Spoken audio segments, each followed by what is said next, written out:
Hello and welcome students to Paragon classes। जैसा कि सारे बच्चों को याद होगा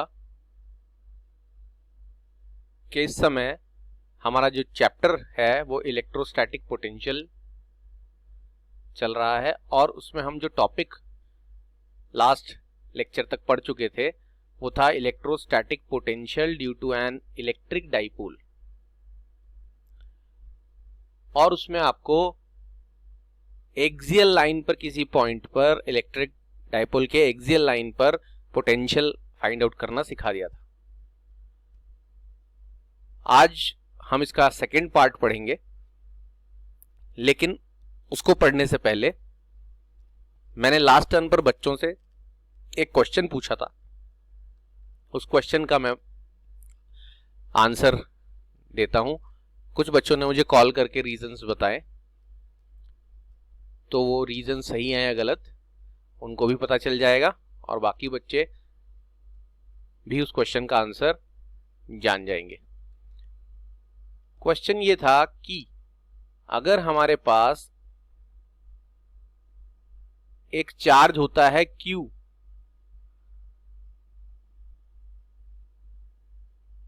और ये चार्ज Q लिख दिया है, इसका मतलब ये प्लस चार्ज है और इस चार्ज से एक सर्टेन डिस्टेंस पर एक पॉइंट अगर हम लेते हैं P, जिसका डिस्टेंस उस Q चार्ज से है स्मॉल r,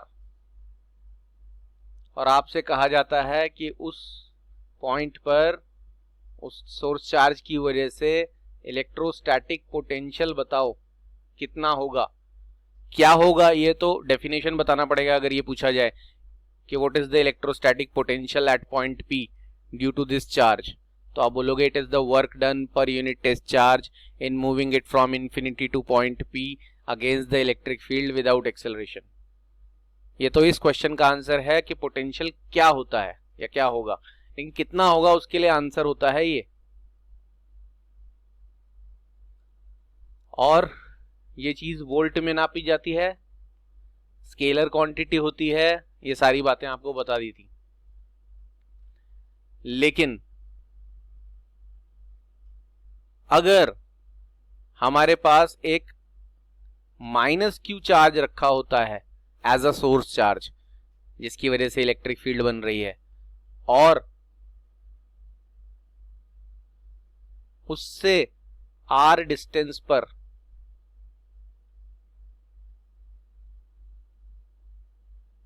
फिर से एक पॉइंट P लेते हैं, और अब इस पॉइंट पर इस माइनस Q चार्ज की वजह से पोटेंशियल निकालने के लिए कहा जाता है।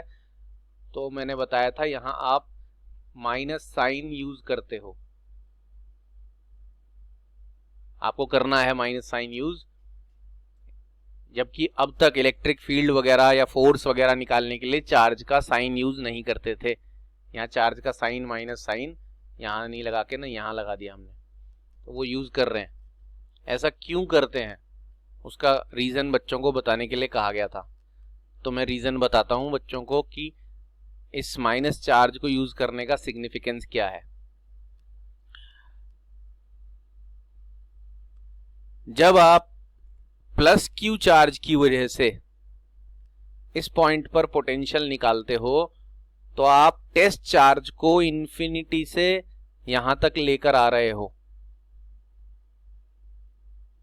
ये Q0 टेस्ट चार्ज होता है जिसको आप इंफिनिटी से यहां तक लेकर आ रहे हो, और जब आप इंफिनिटी से यहां तक लेकर आओगे तो आपको इलेक्ट्रिक फील्ड के अगेंस्ट वर्क करना होगा, बिकॉज इलेक्ट्रिक फील्ड तो उसको इस डायरेक्शन में धकेलना चाहती है।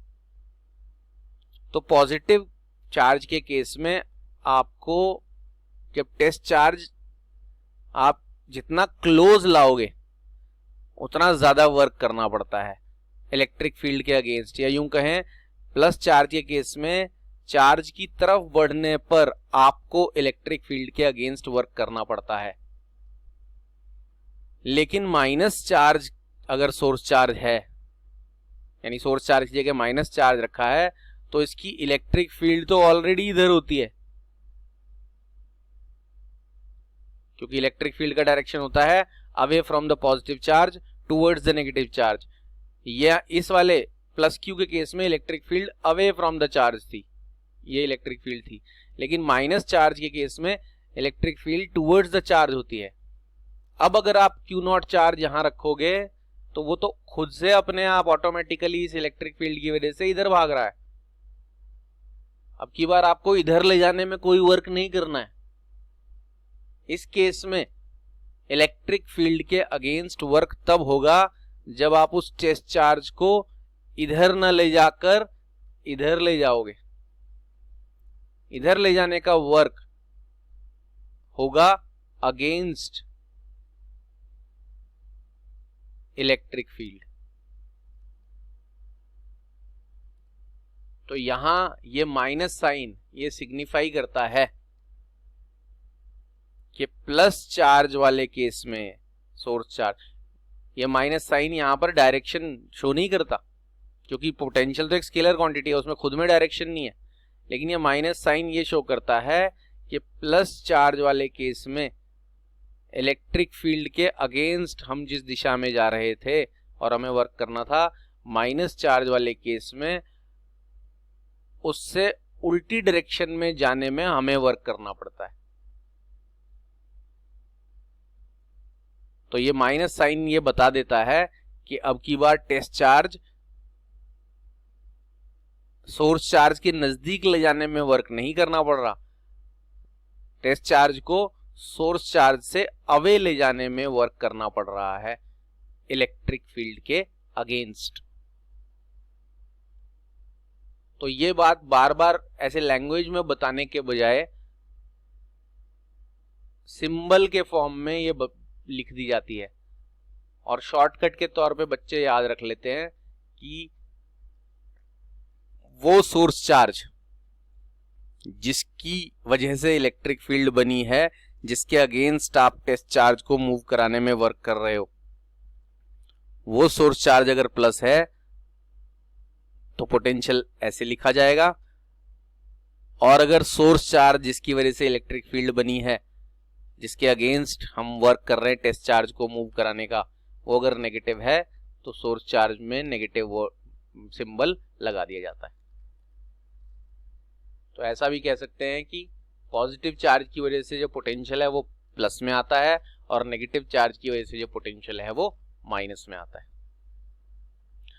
वेक्टर के केस में माइनस साइन उस पर्टिकुलर क्वांटिटी का डायरेक्शन बताता है, लेकिन यहाँ पोटेंशियल स्केलर है, इस केस में माइनस साइन ये बताता है कि किधर जाने पर इलेक्ट्रिक फील्ड के अगेंस्ट वर्क हो रहा है। तो ये रीजन जानने के बाद अब हम आपको आज का हेडिंग का नेक्स्ट पार्ट पढ़ाते हैं, जिसका नाम है electrostatic potential due to an electric dipole. इस आर्टिकल को पढ़ने के लिए सबसे पहले हम बनाते हैं एक इलेक्ट्रिक डाइपोल। तो यहां हम बना रहे हैं एक इलेक्ट्रिक डाइपोल, यहां बना देते हैं। चलो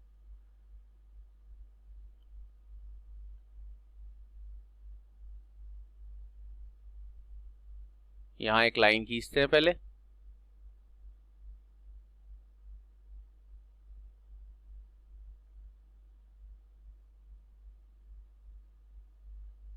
और इस पॉइंट पर बोलते हैं एक चार्ज है माइनस क्यू और इस पॉइंट पर एक चार्ज है प्लस क्यू। इस पॉइंट का नाम रख देते हैं ए, इस पॉइंट का नाम रख देते हैं बी। ये बन गया आपका एक इलेक्ट्रिक डाइपोल। डाइपोल क्या होता है? Two equal and opposite charges separated by a small distance. ये डाइपोल का सेंटर हो गया O, और डाइपोल की लेंथ हमेशा 2a से डिनोट की जाती है, जिसे एक वेक्टर माना जाता है, जिसका डायरेक्शन नेगेटिव चार्ज से पॉजिटिव चार्ज की तरफ A to B ऐसा होता है। अब आपको डाइपोल तो पिछले केस में भी कराया था, लेकिन पिछले केस में आपने यहाँ एक लाइन खींची थी जिसे कहा गया था एक्सियल लाइन, और एक्सियल लाइन पर यहाँ कहीं पॉइंट लेकर उस पर इलेक्ट्रोस्टैटिक पोटेंशियल फाइंड आउट करवाया था। इस केस में आपको लाइन तो खींचनी है, लेकिन वो लाइन ऐसे खींची जाएगी।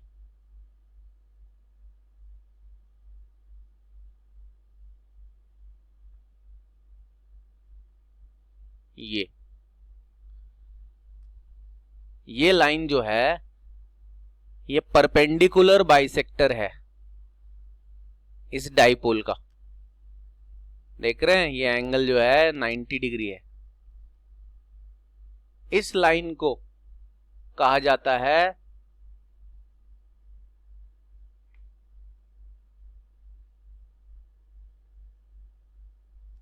Equatorial line. और आज का हमारा काम है इलेक्ट्रिक पोटेंशियल फाइंड आउट करना। इलेक्ट्रोस्टैटिक भी बोलते हैं, इलेक्ट्रिक भी बोल देते हैं। Electrostatic potential due to an electric dipole at a point on कहां? Equatorial line. तो सबसे पहले हमने इक्विटोरियल लाइन ड्रॉ कर दी और इक्विटोरियल लाइन पर यहां एक पॉइंट ले लिया जिसका नाम है P, और O से P तक का जो डिस्टेंस है ये इसको मान लिया क्या? R। ये R जो है वो O से P तक का डिस्टेंस है। अब आपको इस P पॉइंट पर इलेक्ट्रोस्टैटिक पोटेंशियल फाइंड आउट करना है ड्यू टू डाइपोल। तो काम वही करना है। सबसे पहले आपको इस पॉइंट पर इस माइनस Q चार्ज की वजह से पोटेंशियल फाइंड आउट करना है जिसकी वैल्यू होगी VA मतलब potential due to charge A, और उसका वैल्यू होगा -1/4 एप्सिलॉन नॉट। ठीक है जी। और Q अपॉन यहां से यहां तक का डिस्टेंस लिया जाएगा। याद रहे फॉर्मूले में रट्टा मार लिया जिन्होंने कि Q अपॉन R लिखना है, तो R तब लिखते हैं जब R उस चार्ज से उस पॉइंट तक का डिस्टेंस होता है।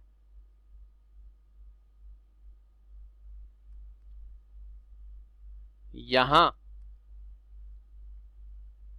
R जो है हमारा वो ये है O से P तक का डिस्टेंस।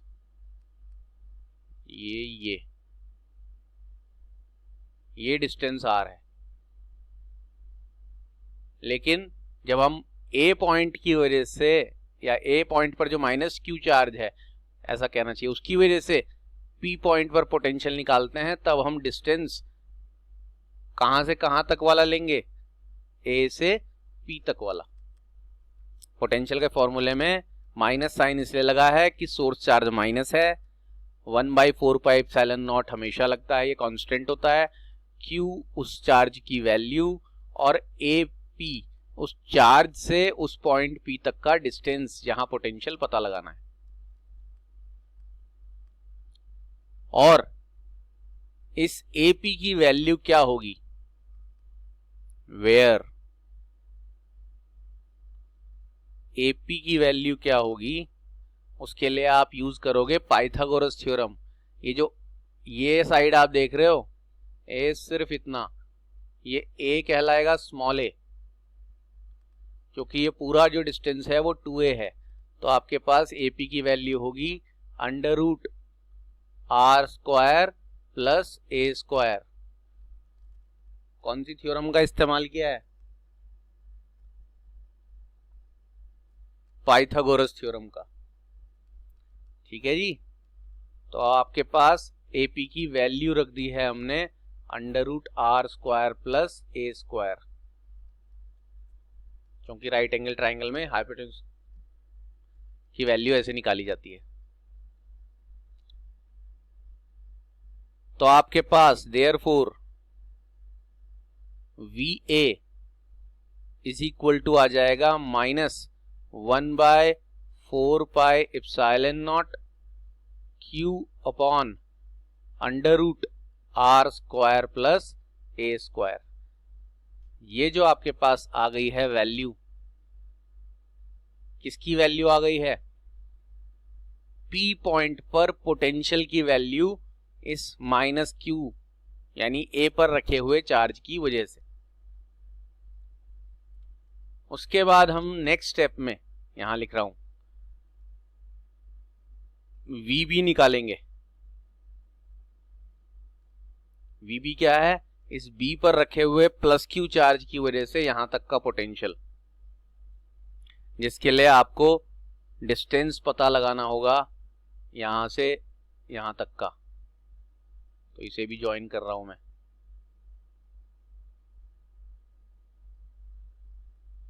और ये डिस्टेंस भी √r² प्लस a² ही होगा। इसमें भी ये Pythagoras theorem same to same.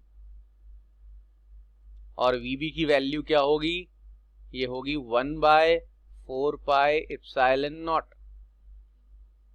Q upon √r² plus a²।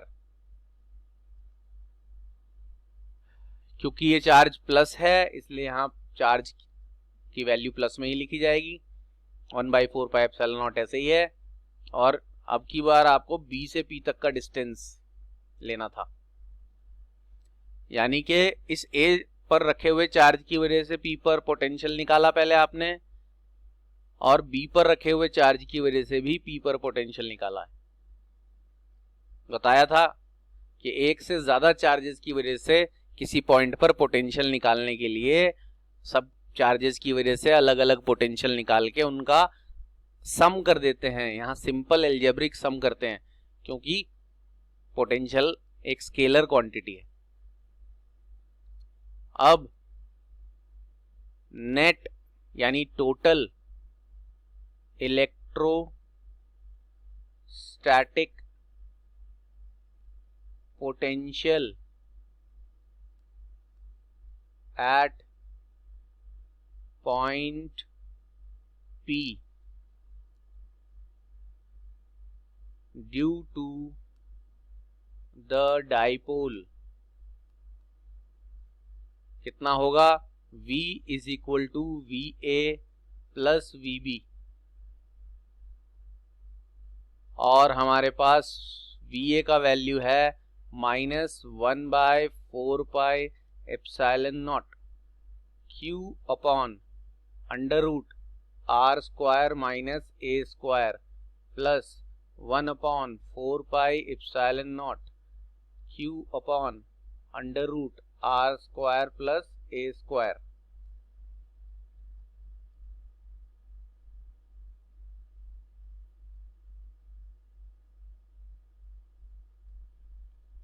अब आप गौर से देखोगे अगर, तो एक लाइन में, अगली लाइन में सॉल्व हो जाएगा।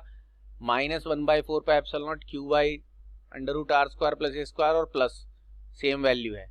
ये पूरा वैल्यू जितना माइनस में है उतना प्लस में है, ऐड करेंगे। दोनों को ऐड करने पर क्या आएगा आंसर? सेम माइनस वैल्यू और सेम प्लस वैल्यू ऐड करने पर कितना आएगा? 0 आ जाएगा जी। कैंसिल कर देंगे दोनों एक दूसरे को, या ये कहेंगे +5 और -5। कोई भी प्लस की वैल्यू और माइनस की वैल्यू सेम अगर है तो उसे ऐड करने पर 0 ही आता है।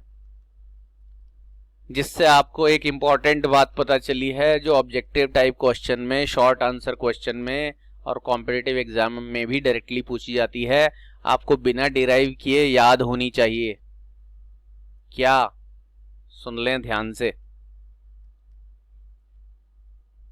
आपको क्वेश्चन बोलेगा what is the electrostatic potential due to an electric dipole at a point on equatorial line. तो आपको स्टेटमेंट याद रखनी है कि the electrostatic potential due to an electric dipole at a point on the equatorial line is always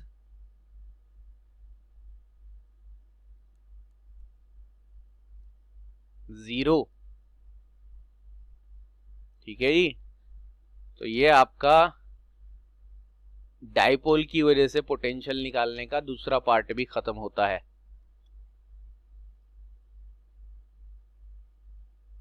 axial line और equatorial line. और इसका जो फाइनल आंसर है, हर एक आर्टिकल के डेरिवेशन के जो फाइनल आंसर है वो आपको याद रखने ही चाहिए। ये भी आपको याद रखना चाहिए। 0 है, याद रखने में ज़्यादा आसानी होती है ऐसे वैल्यूज़ को। इसके बाद हम अपने अगले आर्टिकल की तरफ बढ़ते हैं, अगले टॉपिक की तरफ बढ़ते हैं। अगला जो टॉपिक है हमारा, मैंने जानबूझकर उसका हेडिंग अभी नहीं लिखा है क्योंकि हेडिंग लिखने से उसका मज़ा खराब हो जाएगा। जब आपको वो आर्टिकल समझा दिया जाएगा, वो टॉपिक समझा दिया जाएगा, तब आपको उसका हेडिंग ज़्यादा अच्छा और एप्लीकेबल लगेगा। तो हम बढ़ते हैं अपने नेक्स्ट टॉपिक की तरफ। इस टॉपिक में ऐसा अज्यूम किया जा रहा है, हर पिछले टॉपिक की तरह ही, कि आपके पास यहां एक चार्ज है प्लस Q O पॉइंट पर, और इस पॉइंट से यहां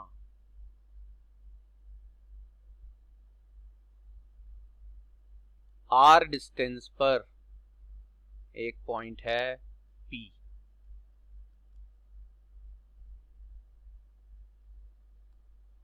और इस P पॉइंट पर इस प्लस Q चार्ज की वजह से जो इलेक्ट्रोस्टैटिक पोटेंशियल है उसे हमने डिनोट कर दिया है V से। और उस V की वैल्यू आपको फाइंड आउट करने का फॉर्मूला भी पता होता है।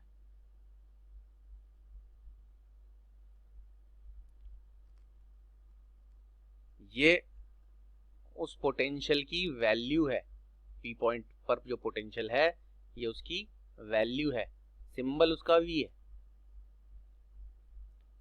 और डेफिनेशन के मुताबिक ये आपको पता ही है कि इन्फिनिटी से Q0 चार्ज को यहां तक लाएंगे तो उस वर्क को कहेंगे W infinity to point P। Per unit test charge करेंगे तो वो होता है उस पॉइंट तक का potential. Electrostatic potential is the work done per unit test charge in moving it from infinity to that point.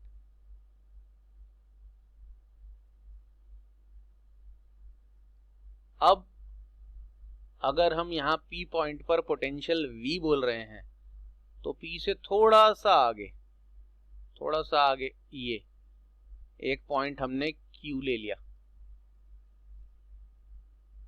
उस पॉइंट का पोटेंशियल आपको बोलना पड़ेगा क्या, V प्लस dV।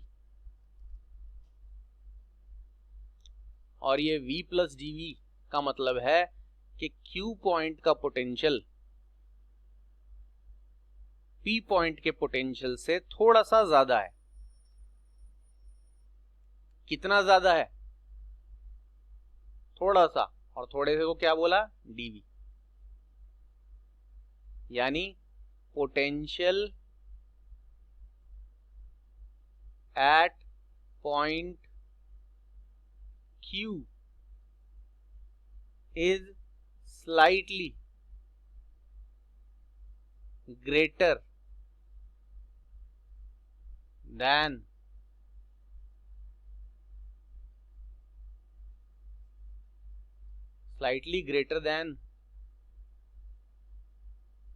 potential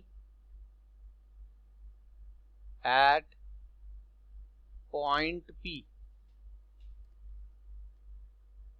क्या बोला मैंने? Potential at point Q is slightly greater than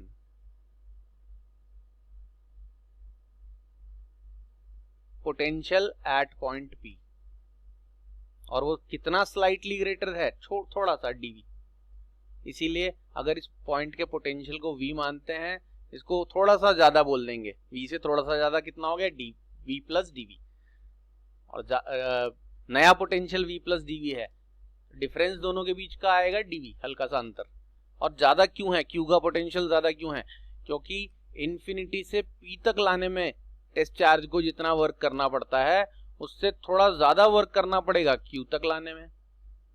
और ऐसे ही आप जितना और नजदीक नजदीक नजदीक सोर्स चार्ज के लेते जाओगे टेस्ट चार्ज को, उतना आपको ज्यादा वर्क करना पड़ेगा, और जितना ज्यादा वर्क करना पड़ेगा उतना ही ज्यादा उस पॉइंट का पोटेंशियल होगा, उस पॉइंट पर पोटेंशियल होगा कहना चाहिए, because potential is the work done पर यूनिट टेस्ट चार्ज।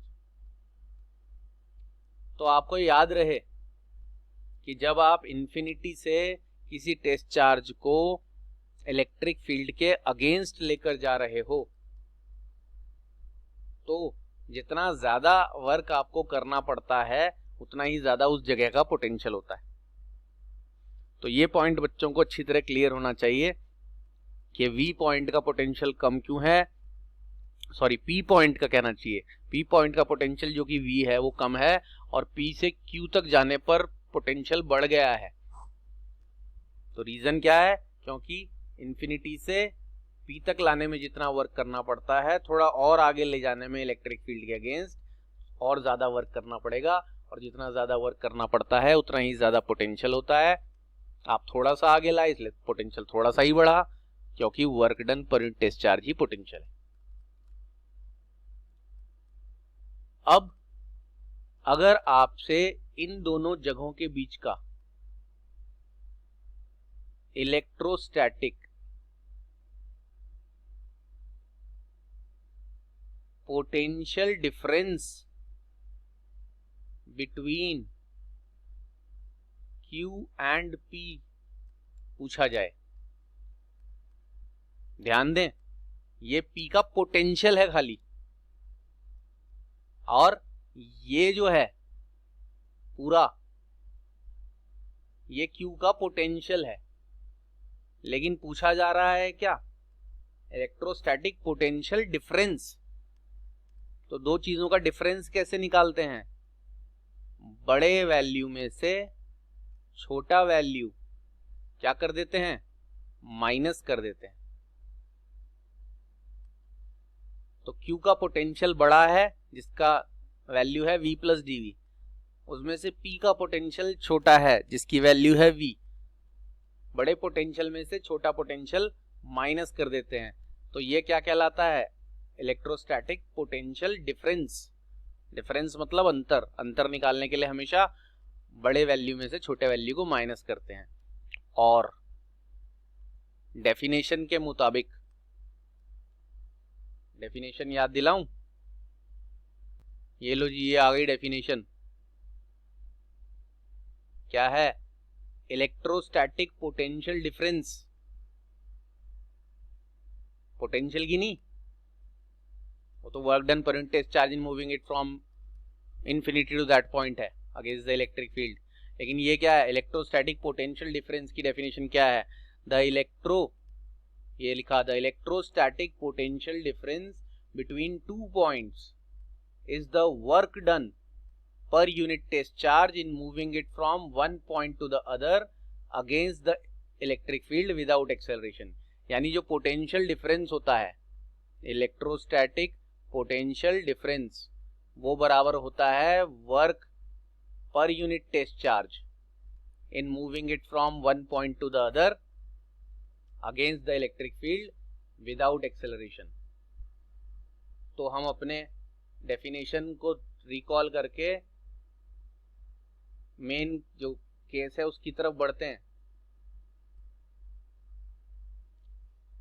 ये आपके पास electrostatic potential difference between Q and P का वैल्यू था, बड़े पोटेंशियल में से छोटा पोटेंशियल, और डेफिनेशन के मुताबिक ये क्या होता है, वर्क डन पर unit test charge in moving it from one point to other against the electric field without acceleration। तो जो अभी अभी आपको डेफिनेशन दिखाई गई उसके मुताबिक आपने मैथमेटिकल फॉर्म में लिख दिया कि पोटेंशियल डिफरेंस एक तरफ लिख दिया आपने, इज इक्वल टू क्या होता है, वर्क डन पर unit test charge in moving it from 1.2 other. अब यहाँ 1.2 अदर में A टू B नहीं मूव कराया आपने टेस्ट चार्ज को कहां से कहां तक मूव कराया, P से Q तक। और क्योंकि यहां से यहां तक मूव कराने में पोटेंशियल थोड़ा सा ही बढ़ा है, थोड़ा सा ही इंक्रीज हुआ है dV, तो इसलिए वर्क भी W न होके कहलाएगा क्या, dW। तो अब आपका dW क्या है, वो स्मॉल वर्क जो P से Q तक किसी टेस्ट चार्ज को ले जाने में किया गया। मैंने अभी फिर से बताया, ध्यान दें, इलेक्ट्रोस्टैटिक पोटेंशियल डिफरेंस क्या होता है, ये हमने पहले कर चुके हैं, इसीलिए पुराना स्टोर्ड उसमें से रिकॉल करा रहा हूं मैं आपको। It is the work done पर यूनिट टेस्ट चार्ज। तो आपने इलेक्ट्रोस्टैटिक पोटेंशियल डिफरेंस की जगह तो बड़ा पोटेंशियल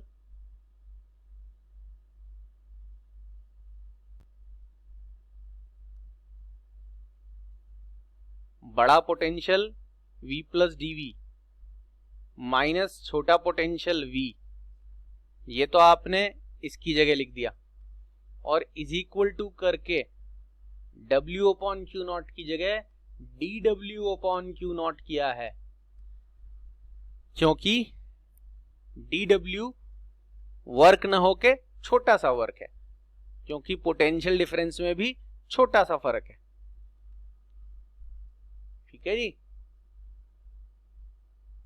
तो यही चीज आपने यहां की है जो मैंने आपको वहां समझाई। अब मैं आपको ब्रैकेट ओपन करके दिखाता हूं। ब्रैकेट ओपन करेंगे तो V प्लस dV माइनस V, ये V से ये V हो जाएगा आपका कैंसिल, और आपका लेफ्ट हैंड साइड में सिर्फ बचेगा dV is equal to dW upon q not.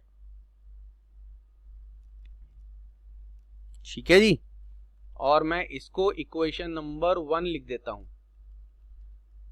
और ये इक्वेशन भी उसी स्टेटमेंट जो मैं आपको बार बार अभी बैक करके स्लाइड पर दिखा रहा हूं, पोटेंशियल डिफरेंस वाली, उसी का मैथमेटिकल वर्जन है। dV इन दोनों के बीच का पोटेंशियल डिफरेंस है। कैसे करके आया, बड़े पोटेंशियल में से छोटे पोटेंशियल को माइनस करके, तो जो छोटा सा डिफरेंस आया अंतर, वो dV है, और वो बराबर है छोटा सा work upon test charge according to the definition of potential difference. अब आगे क्या करने वाले हैं वो मैं आपको दिखाता हूं। उसके लिए ये सब मैं हटा देता हूं, इसकी अब कोई जरूरत नहीं है। जो एक्सप्लेनेशन था वो इन चीजों का अब खत्म हो गया है, घबराने वाली बात नहीं है। किसी को दोबारा देखना हो रिवाइंड करके देख लें। अब ध्यान से देखें,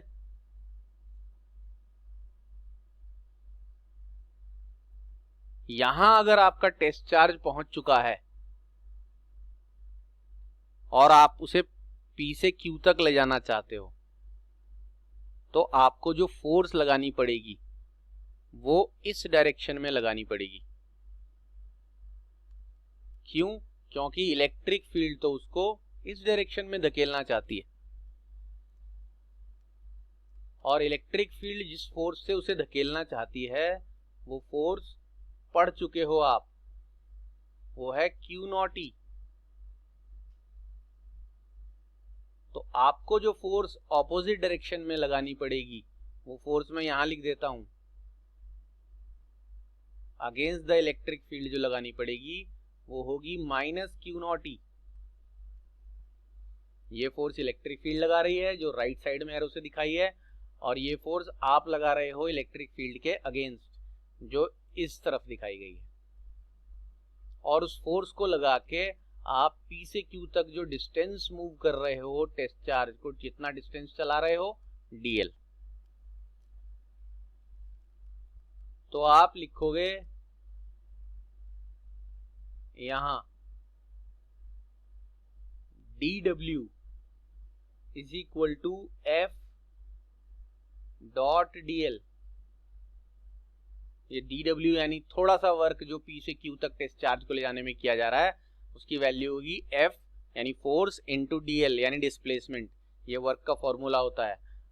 और नेक्स्ट लाइन में आप क्या लिखोगे, dw is equal to F की वैल्यू कितनी है, माइनस क्यू नॉट ई जो आप लगा रहे हो इलेक्ट्रिक फील्ड के अगेंस्ट, और डॉट dl,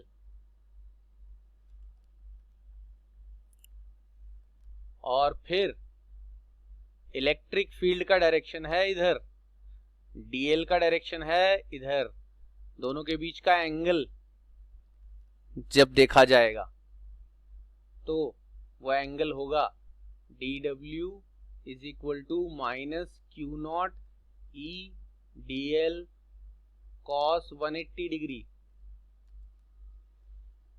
ये 180 वाला कॉन्सेप्ट भी पिछले डेरिवेशंस को, पिछले लेक्चर्स पर जाकर देखोगे तो पता चल जाएगा क्यों आया है।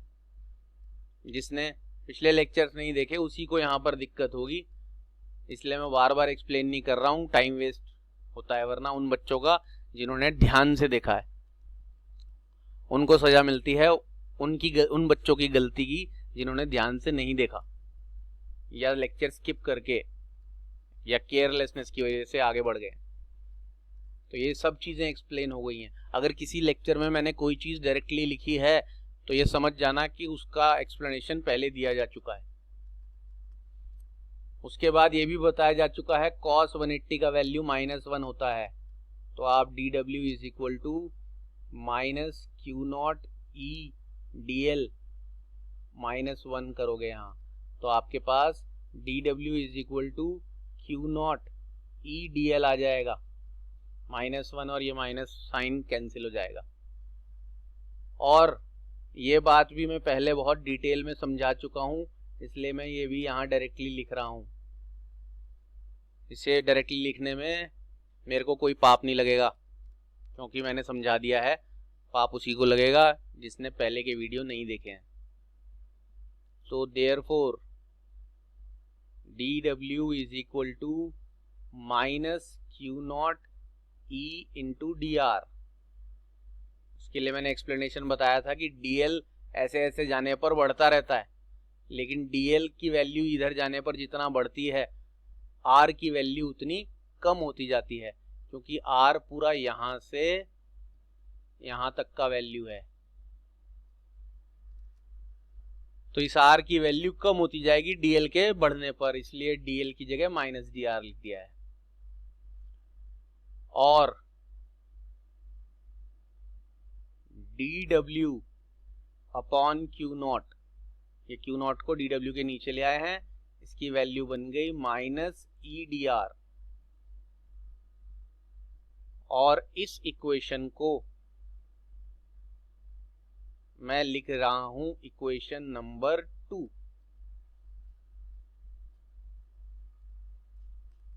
इक्वेशन नंबर 1 हमारे पास कैसे आई, आपने दो जगहों के बीच का पोटेंशियल डिफरेंस निकाला और उसे इक्वल टू रखा वर्क डन पर यूनिट टेस्ट चार्ज के, जो कि उसका डेफिनेशन होता है। उससे हमारे पास 1 इक्वेशन आई। और दूसरी इक्वेशन कैसे आई, आपने dw की वैल्यू फाइंड आउट कर दी, जो आप पहले कई बार करते आए हो। बस पिछले आर्टिकल्स में dw की वैल्यू फाइंड आउट करके आप इसका इंटीग्रेशन भी करते थे, लेकिन यहाँ आपको इंटीग्रेशन नहीं करना क्योंकि हमें तो छोटे से ही वर्क से मतलब है। तो dw अपॉन क्यू नॉट की वैल्यू आपने सेकेंड इक्वेशन से निकाल दी और फर्स्ट इक्वेशन ये है। अब आप गौर से अगर देखोगे तो आपके पास दो इक्वेशन हैं जिसमें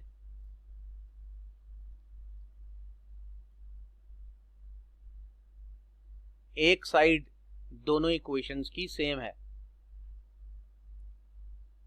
आप यहां पर ये जो मैं बॉक्स बना रहा हूं उन दोनों इक्वेशंस को इक्वेट करके अपना फाइनल रिजल्ट मालूम कर सकते हो, जो कि इस इक्वेशन के हेडिंग की तरफ आपको ले जाएगा।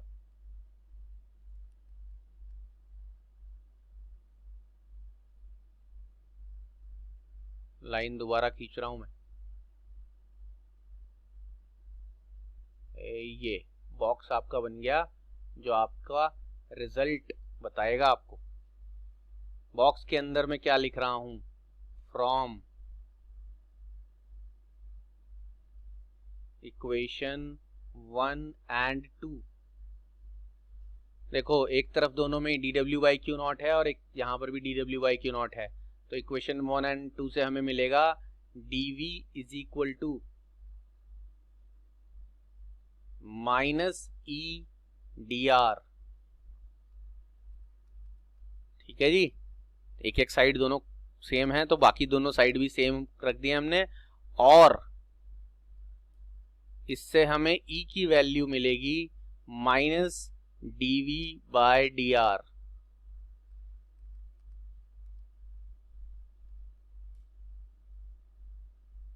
इस फॉर्मूले को बहुत गौर से समझना है, और ये पूरा आर्टिकल भी डिराइव करने के लिहाज से, एप्लीकेशन के उससे, और न्यूमेरिकल्स और कॉन्सेप्चुअल क्वेश्चन के उससे बहुत इंपॉर्टेंट है।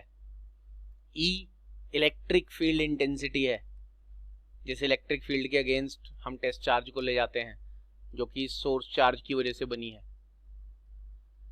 और डीवी का मतलब है स्मॉल चेंज इन पोटेंशियल। मैंने 11th क्लास से बताता आ रहा हूं, जब भी किसी अल्फाबेट के पहले स्मॉल डी लग जाता है तो वो अल्फाबेट जिस भी क्वांटिटी को रिप्रेजेंट करता है उसका स्मॉल चेंज, जैसे एक्स के पहले डी लग गया तो डी एक्स स्मॉल डिस्प्लेसमेंट है ना। ये यहाँ वी पोटेंशियल है, 11वीं में वी वेलोसिटी होता था, यहाँ कैपिटल वी पोटेंशियल है, तो डीवी का मतलब है small change in potential, small potential difference upon d r. R क्या है, आर है डिस्टेंस, और डी आर क्या होगा, छोटा सा डिस्टेंस। यानी इलेक्ट्रिक फील्ड इंटेंसिटी इक्वल है small change in potential upon small change in distance के। इसे आप अभी फिलहाल के तौर पर relation between electric field and electric potential भी बोल सकते हैं, और इसके नेगेटिव साइन और बाकी ये फ्रैक्शन के पीछे बहुत सारे जिसे कहते हैं एक्सप्लेनेशंस हैं। लेकिन वो एक्सप्लेनेशंस देने से पहले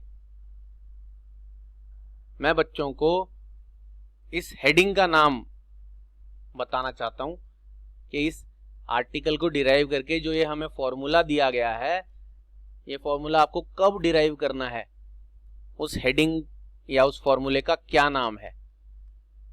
तो फॉर्मूले का नाम बताता हूं मैं बच्चों को, लिखा हुआ दिखाता हूं पहले।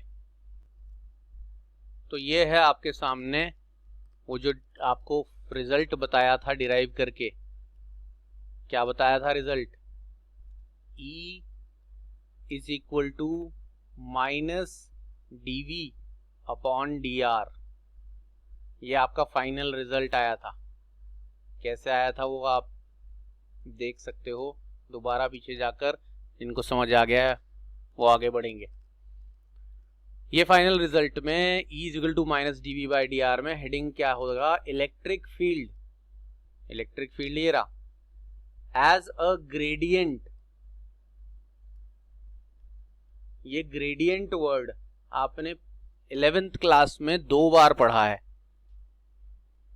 मैं बता भी देता हूं कहां कहां पढ़ा है, और जिन्होंने पढ़ा है उन्हें याद आ जाएगा, और पैरागॉन क्लासेस में पढ़ा है तो उन्हें तो 100% याद आ जाएगा, याद दिलाने पर। कुछ को याद आ भी चुका होगा अब तक। इलेक्ट्रिक पोटेंशियल तो इस चैप्टर में आप पढ़ ही रहे हो, क्या होता है, work done per unit charge वगैरह वगैरह।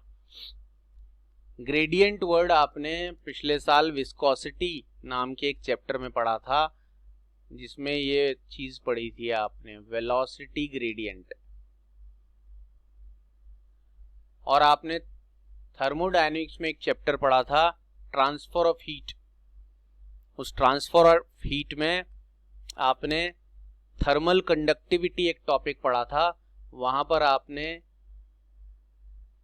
टेम्परेचर ग्रेडियंट पढ़ा था। तो देखो ये ग्रेडियंट वर्ड सभी में कॉमन आ रहा है, यहां पे भी ग्रेडियंट है, velocity gradient, temperature gradient. Gradient word का मीनिंग क्या होता है मैं बताता हूं।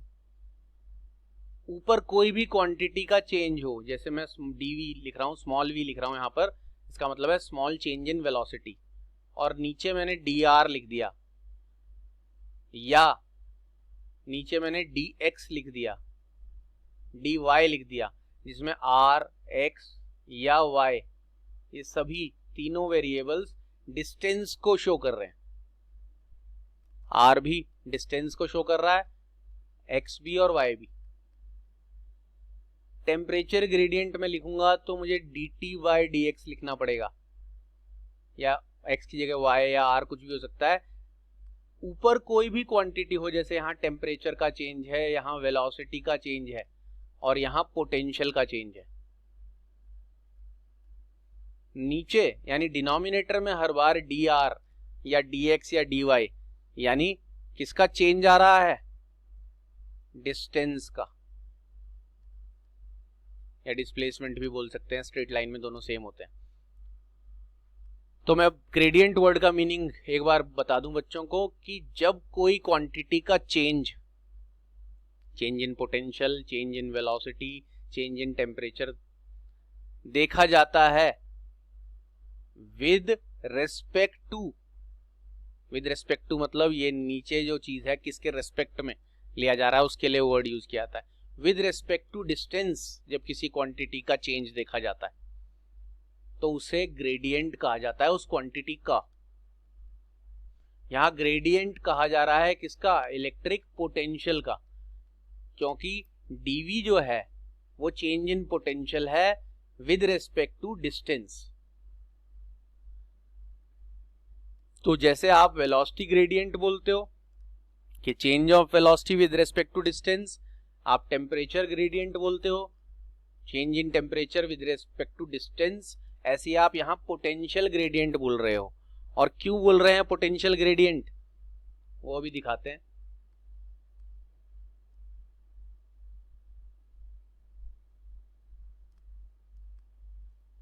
आ गए हम वापस अपनी पुरानी स्लाइड पर। आप देख रहे हो यहाँ का पोटेंशियल v है और यहाँ का पोटेंशियल चेंज हो गया है, v प्लस dv बन गया है, और कितना चेंज हुआ है, dv, यानी चेंज इन पोटेंशियल। और क्यों चेंज हुआ है वो, क्योंकि टेस्ट चार्ज ने p से q तक मूव किया है, और p से q तक मूव करने में उसने कुछ डिस्टेंस मूव किया है, जिसे हमने dr ले लिया बाद में। ये था, ये देखो क्यों ले लिया, क्योंकि डिस्टेंस r की टर्म्स में हम कैलकुलेट कर रहे हैं या डिनोट कर रहे हैं। तो यहाँ आपका जो लिखा गया है, ये देखिए यहाँ से यहाँ तक जाने में पोटेंशियल का चेंज हुआ है, जिसको हम dv बोल रहे हैं, विद रेस्पेक्ट टू डिस्टेंस। जितना ज्यादा आप डिस्टेंस कवर करते जाओगे उतना ज्यादा पोटेंशियल का चेंज होता जाएगा। ठीक है जी। तो यहाँ पोटेंशियल का change with respect to distance हो रहा है, इसलिए इस क्वांटिटी को पोटेंशियल ग्रेडियंट कहा जाता है।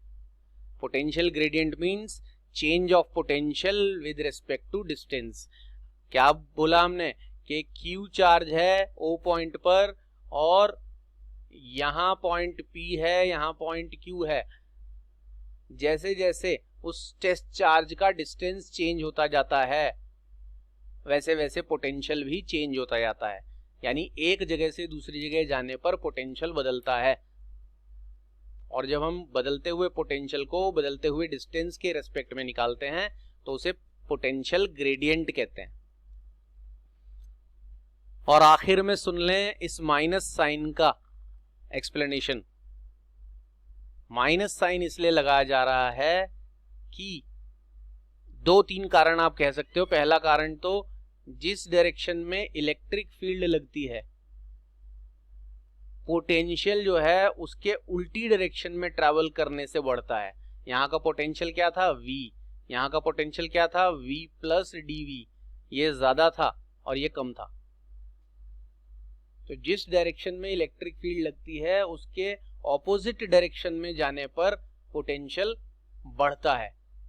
इस नेगेटिव साइन को आप ऐसे भी बोल सकते हो, या जैसा कि मैंने बताया था कि ये जो डिस्टेंस है पूरा P तक का वो R है, और जब आप P से Q तक चलोगे तो उस टेस्ट चार्ज का, जो P से Q तक टेस्ट चार्ज जा रहा है, उसका इस सोर्स चार्ज से डिस्टेंस यानी इस R की वैल्यू कम होती जाएगी, कम होती जाएगी, कम होती जाएगी। और R की वैल्यू जितना कम होती जाएगी, जितना हम यहाँ नजदीक जाते जाएंगे, पोटेंशियल उतना ही बढ़ता जाएगा। अभी R की वैल्यू थोड़ी सी कम हुई है, कितनी हुई है? dr, जिसे हमने माइनस dr बोला, क्योंकि डिक्रीज हुई है वो। तो dr थोड़ी सी कम होने पर पोटेंशियल थोड़ा सा बढ़ा, जितनी ज्यादा और कम होती रहेगी पोटेंशियल उतना बढ़ता रहेगा। तो इस माइनस साइन के लिए आप ये दोनों रीजन बता सकते हो। पहला reason, potential increases opposite to E, यानी इलेक्ट्रिक फील्ड जिस डायरेक्शन में है उसके उल्टी दिशा में जाने से पोटेंशियल बढ़ता है। और दूसरा आप रीजन बता सकते हो, potential increases when R decreases.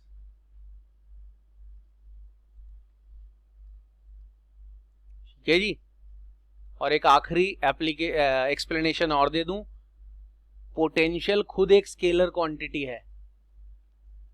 बताया था पोटेंशियल में डायरेक्शन नहीं होता, लेकिन पोटेंशियल का ग्रेडियंट जब हम करते हैं, पूरा ये जी चीज है ग्रेडियंट है, ग्रेडियंट करने पर जो क्वांटिटी हमें मिलती है वो इलेक्ट्रिक फील्ड इंटेंसिटी है। और वो क्वांटिटी कैसी है? Vector. Electric field intensity vector quantity होती है, सबको पता है, उसका डायरेक्शन होता है। तो ये बड़ी इंपॉर्टेंट बात है कि पोटेंशियल खुद एक स्केलर क्वांटिटी है, लेकिन उसका ग्रेडियंट करने पर वेक्टर क्वांटिटी आती है। ये क्वेश्चन भी ट्रिकी क्वेश्चंस में, शॉर्ट क्वेश्चंस में बच्चों से पूछा जाता है, क्योंकि पोटेंशियल का ग्रेडियंट से हमें ये पता चलता है कि किस तरफ जाने से पोटेंशियल बढ़ेगा और किस तरफ जाने से पोटेंशियल कम होता जाएगा, डिक्रीज होगा।